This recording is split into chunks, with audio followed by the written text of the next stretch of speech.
In today's video, I'm going to teach you how to add an outro survey in Mailerlite. By the end, you'll know exactly where to find the survey block, how to place it at the end of your email, and how to customize the outro message so it feels on brand and helpful. Start by signing into your Mailerlite account and heading to the dashboard.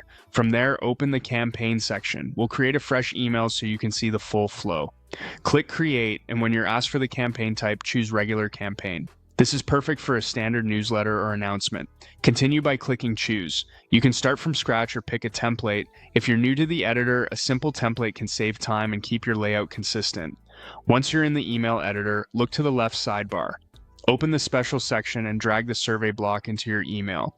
Place it toward the end so it functions as an outro, right after your main content or above your footer. Keeping it at the bottom sets the expectation that readers can quickly leave feedback before exiting. Next, click the survey block to open its settings on the right. You'll see options for intro and outro. The intro controls the message shown before the questions, but since we're focusing on the outro experience, switch to the outro tab.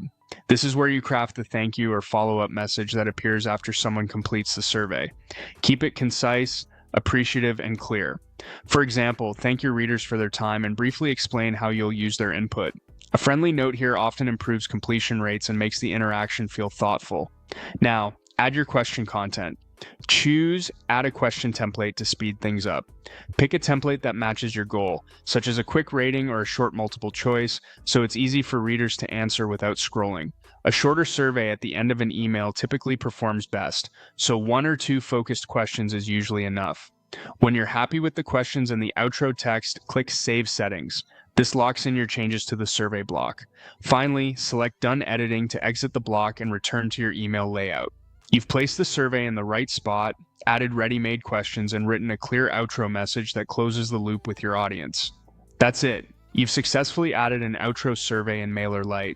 From here, continue building your campaign as you normally would, confident that your readers have a simple, polished way to share feedback right at the end of your email.